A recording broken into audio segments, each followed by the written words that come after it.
सत्य वचन, अमर वचन, जीवित वचन, दिव्य वचन, सत्य वचन, अमर वचन, जीवित वचन।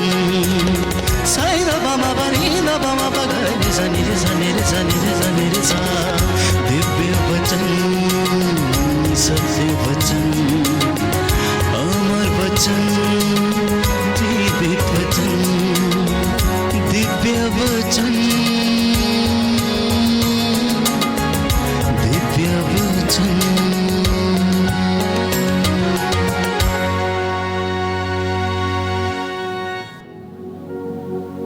प्यारे भाइयों और बहनों, ये परिस्थिति ऐसी होती है जैसे कोई व्यक्ति यदि पहाड़ के ऊपर से नीचे उतर आए और खाई में चला जाए और दूसरी ओर भी एक दूसरा पहाड़ उसे नजर आता है और उसे ऐसा लगता है कि अब सब कुछ समाप्त हो गया है। लेकिन यदि आप कोशिश करेंगे और फिर से खाई से आप निकलकर ऊपर चढ़ने का प्रयास करेंगे, कष्ट तो जरूर होगा, थकान अवश्य होगी, समय अवश्य लगेगा, लेकिन जब आप पहाड़ की चोटी पर जाएंगे तो फिर से आपको वही होराइजन्स नजर आने लगेंगे।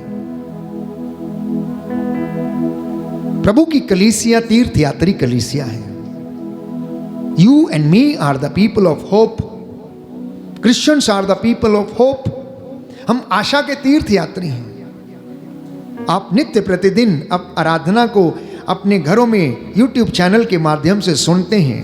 मैं जानता हूं आपकी गवाहियां इस बात का जवाब देती हैं प्यारे भाइयों बहनों कि आप कितने हृदय से भक्ति से अपने घर में वेदी के सामने टीवी पर बैठकर इन वचनों को सुनते हैं और प्रभु की आराधना करते हैं।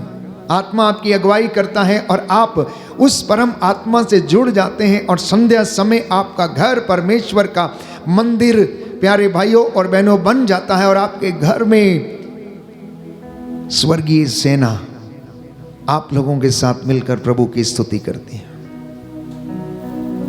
तो प्रभु आज आपके घर में है, वो आपसे मिलने के लिए आया।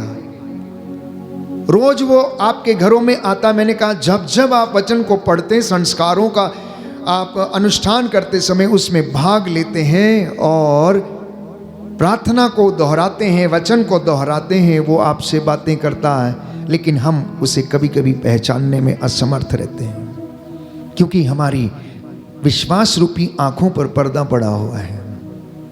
जैसे चेले उनको समझ नहीं पाए, मैं और आप भी समझने में असमर्थ रहते हैं क्योंकि हम इस संसार के माया मोह में और अनेक प्रकार की लोलुपता में और अनेक प्रकार की स्वार्थपरता में फंसे हुए रहते हैं। हम अपनी उलझनों में उलझे हुए रहते हैं। कोई अपने बिजनेस की तरक्की के लिए प्रार्थना कर रहा है इस वक्त, तो कोई नौकरी के लिए प्रार्थना कर रहा है, तो कोई नया घर बनाने की प्रार्थना कर रहा है, तो कई आप में से बहुत से लोग कुछ ऐसे कामों को करने की कोशिश कर रहे हैं। हो सकता है वो आपकी सोच के परे हैं, लेकिन हो सकता है कि वो आपकी सोच के दायरे में भी हैं। तो हर व्यक्ति प्यारे भाइयों और बहनों अपने परिवार के लिए कुछ ना कुछ करने की कोशिश करता है, अपने बच्चों का पालन पोषण करने की कोशिश करता है। इतना सब कुछ करने के बाद भी लेकिन उसे उन्नति नहीं मिलती है, उसके घर में आत्मिक उन्नति नहीं होती है। आर्थिक उन्नति भले ही हो जाती है लेकिन आत्मिक उन्नति नहीं होती है। ईश्वर का अनुग्रह उनके ऊपर प्यारे भाइयों और बहनों कभी कभी ऐसा महसूस होता है कि नहीं है, क्योंकि उनके जीवन में अधिकांशतः चिंता और ऐसी तमाम चीज़ें उनको घेरे रहती हैं। कुछ बातें मैं फिर से आज आपके लिए प्रभु की ओर से साझा करना चाहता हूँ। और जैसा मैं हमेशा कहता हूँ कि आप प्रभु का घर बनाइए तो वो आपका घर बनाएगा। आप प्रभु का घर बनाइए तो वो आपका घर बनाएगा। मैंने कई मर्तबा अपने वक्तव्यों में, प्रवचनों के दौरान, आराधना के दौरान, आध्यात्मिक सत्संग के दौरान इस बात का जिक्र किया, the Lord says you make my house and I will make yours. तुम मेरा घर बनाओ और मैं तुम्हारा घर बनाऊंगा। नबी यशायाह के ग्रंथ में हम पढ़ते हैं, वो कहता है, आकाश मेरा सिंहासन, पृथ्वी मेरा पावदान है, तुम मेरे लिए कौन सा घर बनाओगे। Book of Isaiah chapter 66 verse 1 onwards. यशायाह नबी का ग्रंथ अध्याय 66 पद संख्या 1 और उससे आगे प्रभु ये कहता है, आकाश मेरा सिंहासन है और पृथ्वी मेरा पावदान है, तुम मेरे लिए कौन सा घर बनाओगे। मेरे विश्राम का घर कहाँ होगा। मैंने अपने हाथों से सब कुछ बनाया है, सब कुछ मेरा ही है। यह प्रभु की वाणी है। मैं उन लोगों पर कृपा दृष्टि करता हूँ जो विनम्र और पश्चातापी हैं, जो श्रद्धा से मेरी वाणी सुनते हैं। Hallelujah, hallelujah. यीशु की स्तुति हो, यीशु की स्तुति यीशु हो, को धन्यवाद, यीशु को धन्यवाद, यीशु की आराधना हो, यीशु की आराधना यीशु हो, की महिमा हो, यीशु की महिमा यीशु हो, को धन्यवाद, यीशु को धन्यवाद। Hallelujah, hallelujah, hallelujah, hallelujah, hallelujah, hallelujah, hallelujah. Hallelujah. कहता है, सब कुछ मैंने बनाया है, सब कुछ मेरा है, तुम मेरे लिए कौन सा घर बनाओगे। मेरे विश्राम का घर कहाँ होगा। संत पौलुस इस बात का जवाब देता कुरिन्थियों को लिखते हुए, प्यारे भाइयों और बहनों, क्या तुम नहीं जानते कि तुम्हारा शरीर पवित्र आत्मा का मंदिर है। जो इसे नष्ट करेगा, प्रभु कहता मैं उसे नष्ट कर दूंगा। इसलिए पवित्र वचन हमें बताता है कि अपने हृदय की रक्षा किया करो, सावधानी से रक्षा किया करो, क्योंकि बुरे और अच्छे विचार यहीं से उमड़ते हैं। प्यारे भाइयों और बहनों, बहुत से लोगों ने अपने घर बनाए हैं, लेकिन ईश्वर का घर नहीं बनाया, इसलिए ईश्वर का निवास उनके घरों में नहीं है। कई लोगों ने तो अपने लिए घर बनाए, लेकिन अभी वो उनमें नहीं रहते, उनमें कोई और आकर रहता है। उन्हें उस घर से वंचित होना पड़ा है। लेकिन प्रभु ये कहता है, अगर तुम मेरी वाणी को ध्यान से सुनो, मेरी आज्ञाओं का पालन करो, तो मैं तुम्हें आशीर्वाद प्रदान करूंगा। और एक सुंदर वचन ये यशायाह नबी के ग्रंथ में हमें याद दिलाता है, अध्याय 65 पद संख्या 21 और उससे आगे, कि वे घर बनाएंगे और उनमें निवास करेंगे, वे दाखबारियां लगाएंगे और उनके फल खाएंगे। अब ऐसा नहीं होगा कि वे घर बनाएं और दूसरे उनमें निवास करें, वे पौधा लगाएं और दूसरे उसके फल खाएं, क्योंकि मेरी प्रजा के पुत्र वृक्षों की तरह दीर्घ आयु होंगे। मेरे चुने हुए लोग स्वयं अपने परिश्रम का फल खाएंगे, वे अब व्यर्थ परिश्रम नहीं करेंगे, उनकी संतति दुर्दिन नहीं देखेगी। प्रभु का आशीर्वाद उन पर और उनके वंशजों पर बना रहेगा। उनके दुहाई देने से पहले ही मैं उन्हें उत्तर दूंगा, उनकी प्रार्थना पूरी होने से पहले ही मैं उसे स्वीकार करूंगा। ये उसका वादा है आप परिवारों के लिए, जो उसकी वाणी सुनते, जो उसकी आज्ञा का पालन करते, जो उस पर चलते हैं। कहता है, मैं उनसे ये वादा करता हूं कि अब उनकी संतानें दुर्दिन नहीं देखेंगी। Hallelujah, hallelujah, hallelujah, hallelujah, hallelujah. Hallelujah. यीशु की स्तुति हो, यीशु की स्तुति हो, यीशु को धन्यवाद, यीशु को धन्यवाद, यीशु की आराधना हो, यीशु की आराधना हो, यीशु की महिमा हो, यीशु की महिमा हो, यीशु को धन्यवाद। यीशु को धन्यवाद। Hallelujah, hallelujah, hallelujah, hallelujah, hallelujah. Hallelujah. मत्ती के सुसमाचार अध्याय 7 पद संख्या 24 में हम पढ़ते हैं, प्रभु का वचन बताता है, जो मेरी ये बातें सुनता और उन पर चलता है, वह उस समझदार मनुष्य के सदृश है जिसने चट्टान पर अपना घर बनवाया था। पानी बरसा, नदियों में बाढ़ आई, आंधियां चली, उस घर से टकराई, लेकिन वो घर खड़ा रहा, वो ढहा नहीं, उसका सर्वनाश नहीं हुआ, क्योंकि उसकी नींव चट्टान पर डाली गई थी। दूसरी ओर वो कहते हैं, जो मेरी ये बातें सुनता लेकिन उन पर नहीं चलता, वो उस मूर्ख के सदृश है जिसने अपना घर बालू पर बनाया, जिसने अपने घर की नींव बालू पर डाली। आंधियां चली, तूफान आए, पानी बरसा, नदियों में बाढ़ आई, उस घर से टकराई और घर तहस नहस हो गया, वो घर ढह गया। प्यारे भाइयों और बहनों, इसलिए प्रियजनों, बाइबल हमें बताती है कि जो वाणी, जो वचन आप सुनते हैं, उसे अपने परिवार में आप चरित्रार्थ करें। अपने परिवार में आशीष चाहते हैं, उन्नति चाहते हैं, प्रभु की आज्ञा का पालन करना सीख जाइए। विधि विवरण ग्रंथ बुक ऑफ ड्यूट्रोनॉमी चैप्टर 28 वर्स 1, विधि विवरण ग्रंथ अध्याय 28 पद संख्या 1, प्रभु का वचन ये कहता है, यदि तुम मेरी आज्ञाओं का पालन करोगे, नगर में तुम्हारा कल्याण होगा, देहात में तुम्हारा कल्याण होगा, तुम्हारी टोकरी, तुम्हारी आटा गूंदने की परात को भी प्रभु आशीर्वाद प्रदान करेगा, तुम्हारी गाय बैल भेड़ बकरियों के बच्चों को भी कहता आशीर्वाद देगा, अगर तुम मेरी आज्ञाओं का पालन करोगे। इंसान की सबसे बड़ी विडंबना का कारण यह है कि वो परमेश्वर से भागा हुआ है, वो परमेश्वर से दूर गया हुआ है, सांसारिक आत्मा से संचालित है, वो आत्मिक मनुष्य के रूप में वो जीवन बिताने में असमर्थ है। वो चीज़ों के पीछे भागता है, परमेश्वर के पीछे नहीं भागता है। प्यारे भाइयों और बहनों, जो जीवन का स्रोत है उसके पीछे नहीं भागता, इसलिए परिवार में बेचैनी है, परिवार में खलबली है, परिवार में प्रेम नहीं है।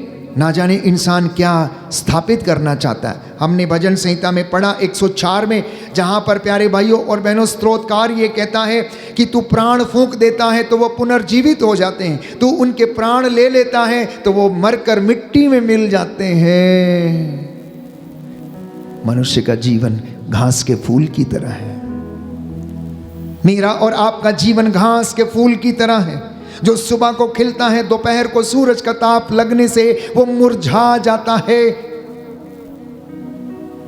हमारे प्राण प्यारे भाइयों और बहनों जब ये पखेरु हो जाते, उड़ जाते हैं, तो ये शरीर निर्जीव हो जाता है, ये मिट्टी हो जाता है। और प्रभु आज हमें सिखाना चाहता है, तुम मेरा घर बनाना और मैं तुम्हारा घर बनाऊंगा, और तुम्हारा घर हमेशा हमेशा के लिए बना रहेगा। इसलिए कुछ वचन मैं आपके साथ साझा करना चाहता हूं, जिसके विषय में प्यारे भाइयों और बहनों बाइबल हमें बताती है कि परिवारों में यदि आप चाहते हैं कि आपको दीर्घ आयु मिले, ईश्वर आपको आशीष दे, ईश्वर आपको क्षमा करे, तो सबसे पहले प्रवक्ता ग्रंथ अध्याय 3 पद संख्या 2 से 3 में हम पढ़ते हैं, book of Sirach chapter 3 verse 2 to 3, जहां प्रभु का वचन ये कहता है, पुत्रों पिता की शिक्षा ध्यान से सुनो, पुत्रों पिता की शिक्षा ध्यान से सुनो, उसका पालन करने में तुम्हारा कल्याण है।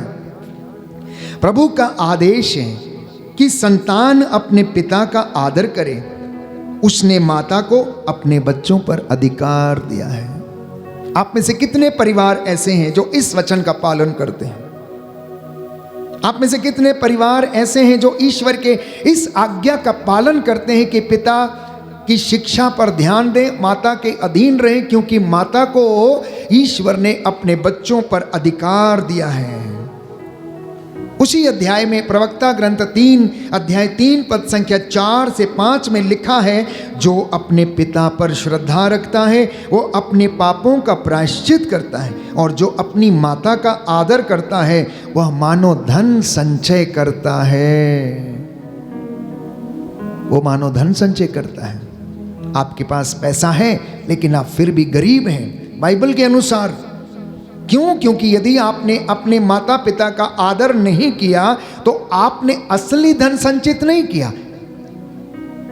यदि आपने उनको मारा पीटा दुत्कारा, बुढ़ापे में उनकी देखभाल नहीं किया, उन्हें भोजन नहीं दिया, उन्हें पानी नहीं पिलाया, उन्हें अच्छे वस्त्र नहीं दिए, घर से बाहर निकाल दिया, घर के कमरे में बंद कर दिया, और उनको आप चौकीदार बनाकर घर में छोड़कर कहीं और चले गए पिकनिक मनाने के लिए, प्यारे भाइयों और बहनों, आपने असली धन संचय नहीं किया।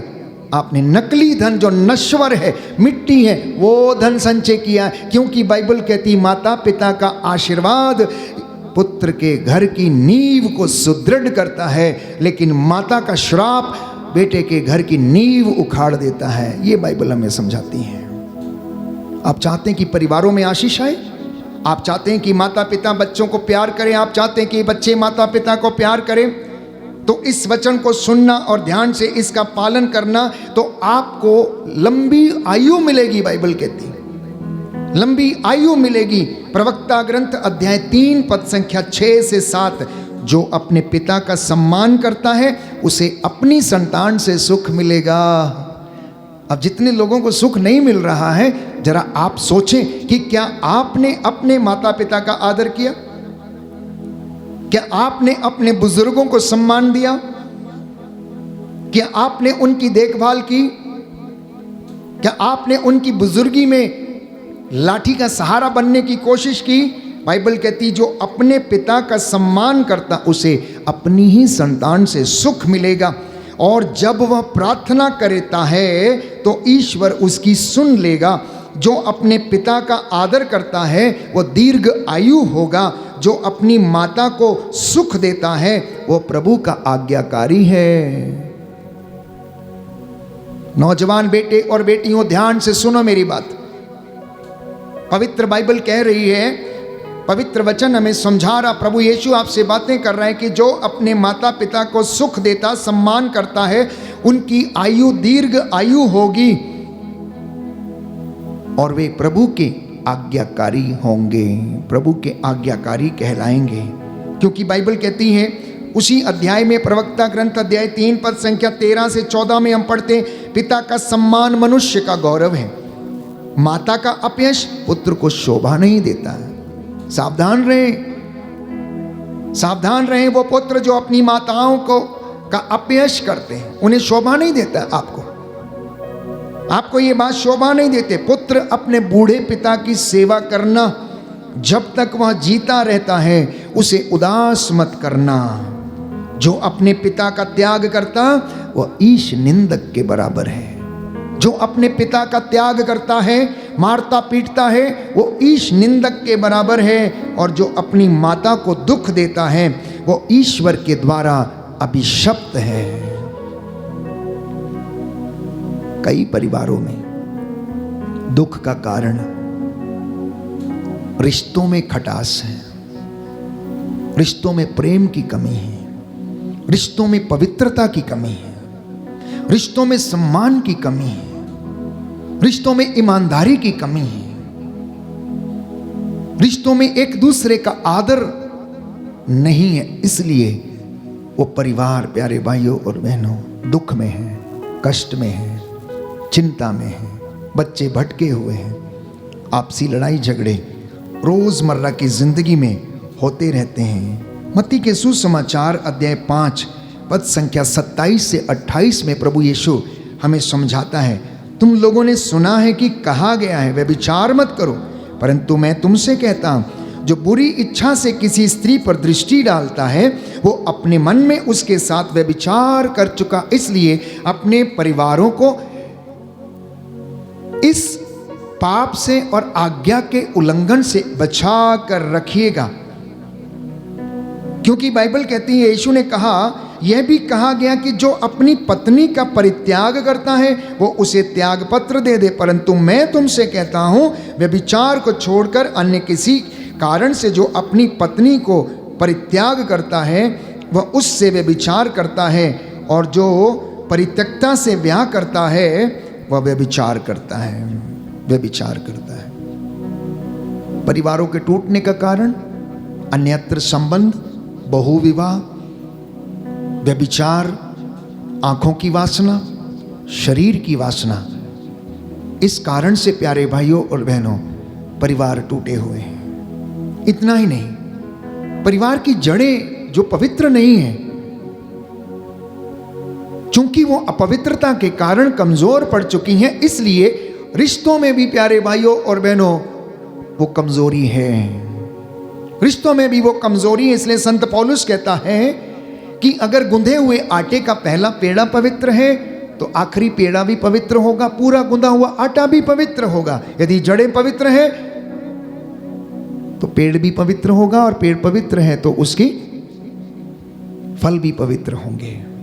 प्रभु आपसे बातें कर रहा है प्यारे भाइयों और बहनों इस वचन के माध्यम से कि प्रभु ये कहता, मैं कितना चाहता हूं कि मैं तुम सब लोगों को ऐसे एकत्र करूं जैसे पक्षी अपने चूजों को, मुर्गी अपने चूजों को अपने डैनों के नीचे एकत्र करती, लेकिन तुम मेरी बात सुनकर भी सुनना नहीं चाहते, तुम दूर चले जाते हो, इसलिए तुम कष्ट में जीवन बिताते हो, दुख में जीवन बिताते हो।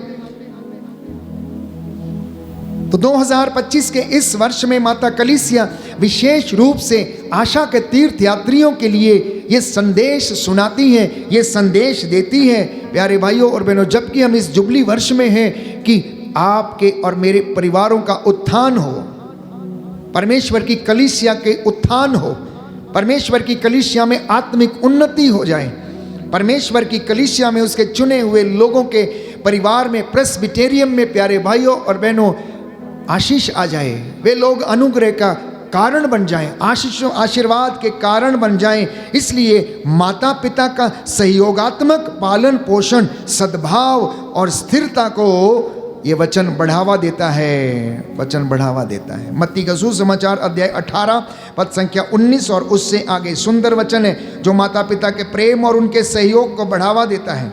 मैं ये वचन आपके लिए पढ़ना चाहता हूँ। मत्ती का सुसमाचार अध्याय 18 पद संख्या 19 और उससे आगे सुंदर वचन है जहाँ पर प्रभु हमसे ये कहता है, मैं तुमसे ये कहता हूँ, यदि पृथ्वी पर तुम लोगों में 2 व्यक्ति एक मत होकर कुछ भी मांगेंगे तो वह उन्हें मेरे स्वर्गीय पिता की ओर से निश्चय ही मिलेगा। क्योंकि जहाँ पर 2 या 3 मेरे नाम पर इकट्ठे होते हैं वहाँ मैं उनके बीच में उपस्थित रहता हूँ। 2 या 3 ये कौन लोग हैं?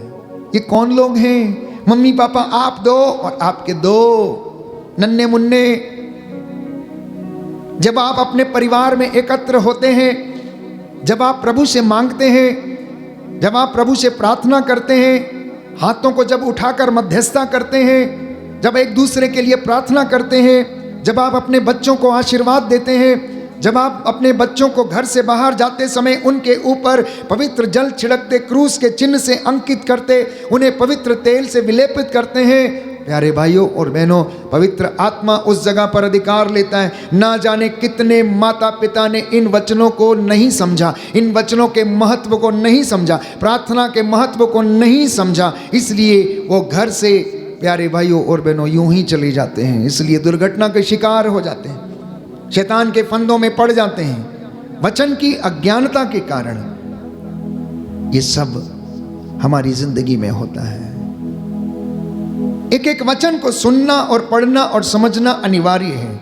अभी भी देर नहीं हुई है, अभी भी समय है।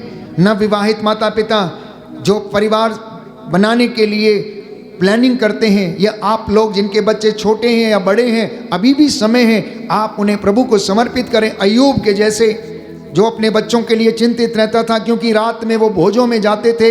हो सकता आपके बच्चे भी भोजों में जाते हैं, कैबरे में जाते हैं, डांस में जाते हैं, पार्टीज में जाते हैं। अय्यूब को लगता था कि कहीं मेरे बच्चे खा पी कर अश्लील बातें ना कर रहे हो, या फिर बुरा आचरण करके घर ना लौटे हो, या किसी पाप के भागीदार बनकर ना आए हो।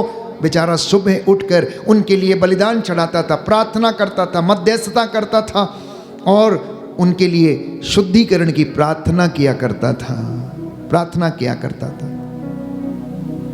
प्यारे भाइयों और बहनों, मकान बनाना आसान है, लेकिन घर बनाना कठिन है, परिवार स्थापित करना कठिन है, परिवार की देखभाल करना कठिन है। क्योंकि यदि आप सचमुच में परिवार की देखभाल करना चाहते हैं तो आपको अपने परिवार की जिम्मेदारियों को समझने की आवश्यकता है। आपको एक पति के रूप में, पिता के रूप में, पत्नी के रूप में अपने परिवार की जिम्मेदारियों को समझने की आवश्यकता है। ये आपकी बुलाहट है। आरंभिक दिनों में जब बच्चा छोटा होता है, शुरू के 5 से 7 साल तक बच्चे के साथ रहना अनिवार्य है, ताकि पिता का सानिध्य, पिता का मार्गदर्शन उसे मिले, माता का मार्गदर्शन उसे मिले, माता का सानिध्य उसे मिले, और इसी के साथ वचनों के द्वारा उसे शिक्षित किया जाए। संस्कारों के अनुष्ठान में भाग लेकर उन्हें प्रभु के नज़दीक आए तो आपके परिवार में खुशहाली रहेगी, आपके परिवार में शांति निवास करेगी। आपका घर प्रभु का घर होगा, और जिस घर में प्रार्थना है उस घर में प्रभु का निवास रहता है। जिस घर में आदर है, सम्मान है, क्षमा है, प्रेम है, त्याग है, उस घर में प्रभु का निवास है। प्यारे भाई और बहनों, इसलिए बाइबल कहती है, यदि तुम एक दूसरे के अपराध क्षमा नहीं करोगे तो तुम्हारा स्वर्गीय पिता भी तुम्हें क्षमा नहीं करेगा। मत्ती का सुसमाचार अध्याय 6 पद संख्या 14 से लेकर 15 तक पढ़ते हैं। If you do not forgive the sins of others my heavenly father will not forgive your sins also. यदि तुम दूसरों के अपराध क्षमा नहीं करोगे तो तुम्हारा स्वर्गीय पिता भी तुम्हें क्षमा नहीं करेगा, परंतु यदि तुम दूसरों को क्षमा करोगे तो तुम्हारा स्वर्गीय पिता भी तुम्हें क्षमा करेगा। बच्चों को पुरोहित के पास लेकर जाएं।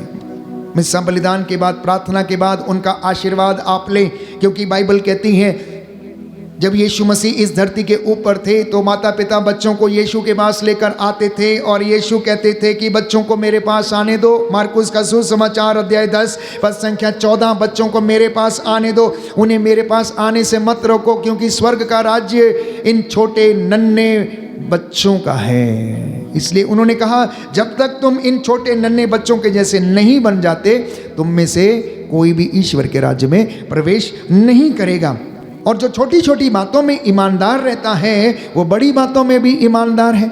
यदि आपके घर में आपके बच्चे छोटी बातों में ईमानदार नहीं, बड़ी बातों में भी ईमानदार नहीं रहेंगे। मम्मी पापा, पति पत्नी, बुजुर्ग, यदि आप घर की छोटी से छोटी बात में, छोटे से छोटे रिश्ते में आप ईमानदार नहीं हैं तो आप बड़ी बातों में भी ईमानदार नहीं हैं। ये मैं नहीं, ये प्रभु आज आपसे बातें कर रहा है। आपके परिवारों को वो उन्नति प्रदान करना चाहता है।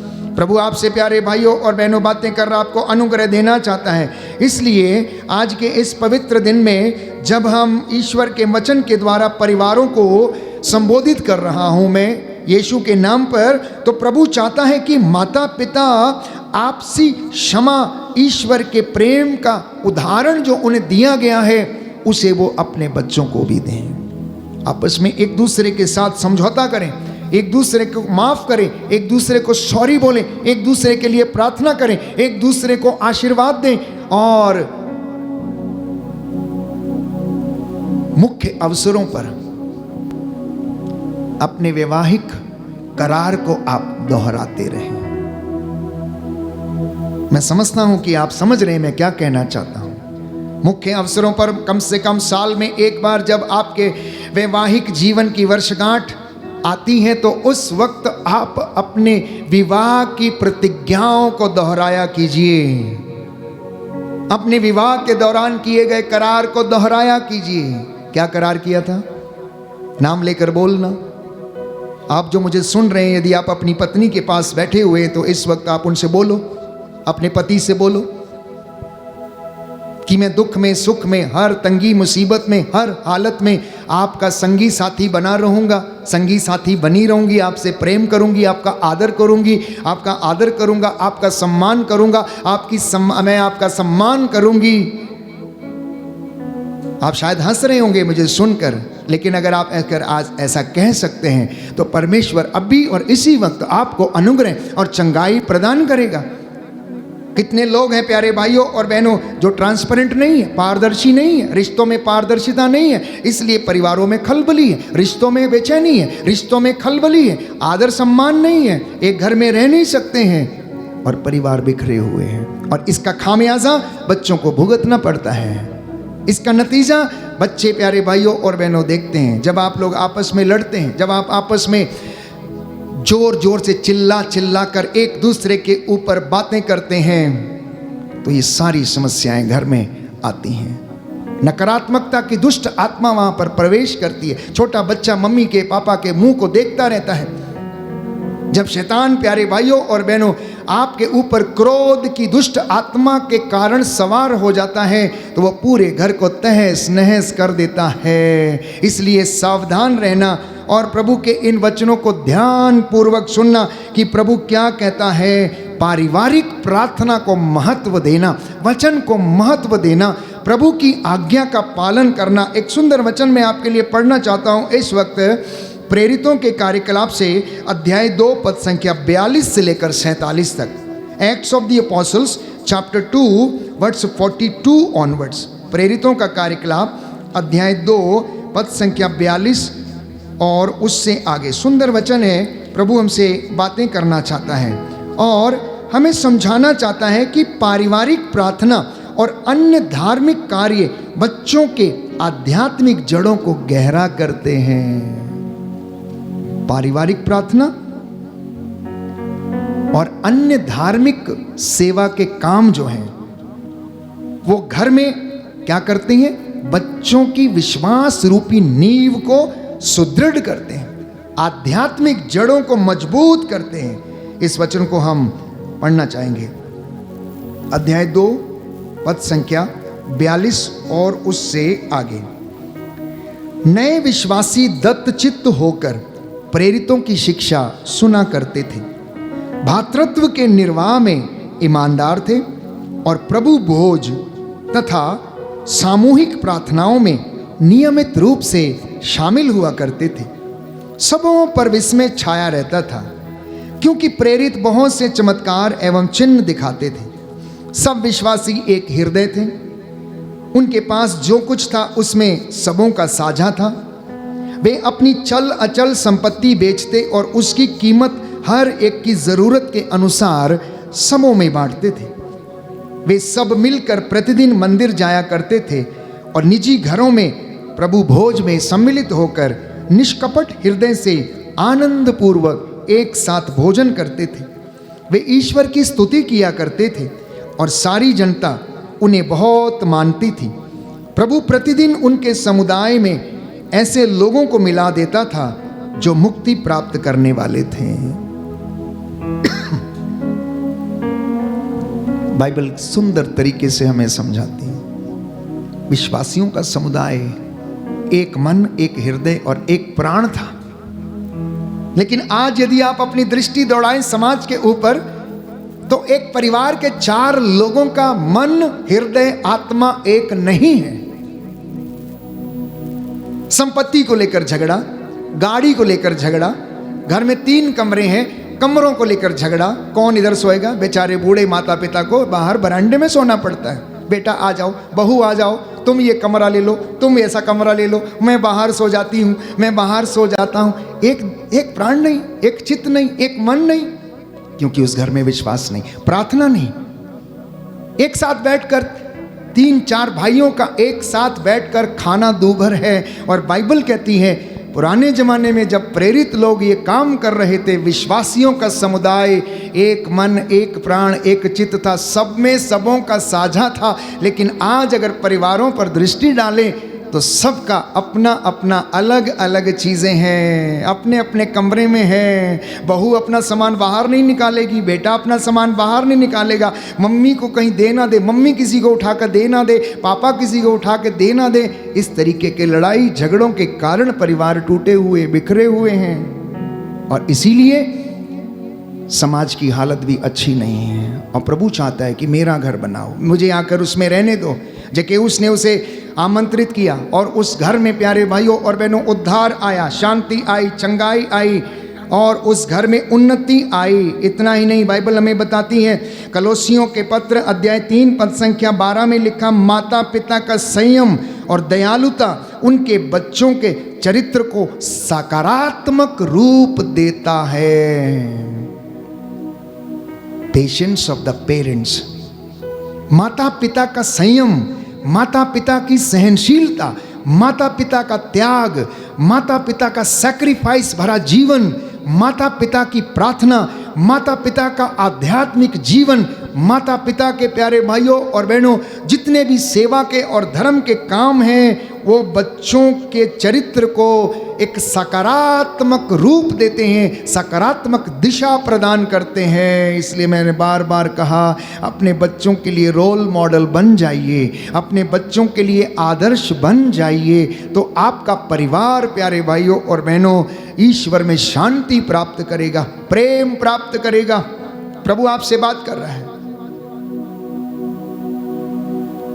2025 वर्ष पहले जब वो इस दुनिया में आया, उसने घूम घूम कर यही प्रचार किया, लोगों को समझाया, चंगा किया, लोगों को मुर्दों को जिलाया, कोड़ियों को शुद्ध किया, अंधों को आंखें दी, बहरों को कान दिए, गूंगों को वाणी, लंगड़ों को पांव दिए, अर्धांग रोगियों को चंगा किया, मुर्दों को जिलाया। पनघट के ऊपर बैठी पापिन स्त्री से उसने बात की और उसे उसके अतीत के विषय में जब समझाया तो वो जान गई कि ये व्यक्ति कौन है, कोई नबी है, क्योंकि जो उसके पास्ट के विषय में जानता है। शिमोन के घर में एक औरत जो उसके घर में आई और यीशु के पैरों को अपने आंसुओं से वो धोती रही, केशों से पोंछती रही, अपने गुनाहों का इकरार करके उसने प्यारे भाइयों और बहनों माफ़ी मांगी, अपने आंसुओं को बहाकर उसने पश्चाताप किया। पाप में पकड़ी गई स्त्री जिसे लोग पत्थरों से मार डालना चाहते थे, यीशु ने उसे अभियोग नहीं लगाया, बल्कि उससे कहा कि जाओ और आज के बाद पाप नहीं करना। आज यदि हम चाहते हैं कि हमारे परिवार उन्नति पाएं, आपके बच्चे उन्नति पाएं, आपके बच्चों के रिश्ते अच्छे हों, आपके बच्चे अच्छी नौकरियों पर जाएं, तो आपको उनके लिए धार्मिक कामों को करना अनिवार्य है, संयम रखना अनिवार्य है, सैक्रिफाइस करना अनिवार्य है, सत्य के मार्ग पर चलना अनिवार्य है, प्रभु की शिक्षा को उन्हें पढ़कर सुनाना आपके लिए अनिवार्य है। इतना ही नहीं, बाइबल हमें बताती है, book of Proverbs chapter 22 verse 15, सुक्ति ग्रंथ अध्याय 22 पद संख्या 15 में हम पढ़ते हैं कि माता पिता खुद अनुशासित होकर अपने बच्चों की सीमाएं निर्धारित करते हैं और उन्हें अनुशासन सिखाते हैं। जब आप खुद अनुशासित होंगे, जब आप खुद डिसिप्लिन होंगे, तो आप अपने बच्चों को भी डिसिप्लिन कर पाएंगे, बच्चों को भी अनुशासित कर पाएंगे। ये कठिन जरूर है, लेकिन नामुमकिन नहीं, नामुमकिन नहीं। जहां चाह है कहते हैं वहां राह है। आप अपने परिवार को क्या बनाना चाहते हैं, ये आपके ऊपर है। ईश्वर की दया आपके ऊपर आएगी, अनुग्रह आपके ऊपर छाएगा, लेकिन आप क्या बनना चाहते हैं, कैसे बनना चाहते हैं, परिवार को क्या बनाना चाहते हैं, बच्चे को क्या बनाना चाहते हैं, ये आपके ऊपर निर्भर करता है। लेकिन यदि आप वचन के द्वारा मार्गदर्शन पाकर आगे बढ़ें, तो ये वचन प्यारे भाइयों और बहनों आपको अनुग्रह और चंगाई प्रदान करेगा। इसलिए बाइबल कहती है कि परिवार में संवाद समग्र विकास को बढ़ावा देता है, समग्र विकास को बढ़ावा देता है।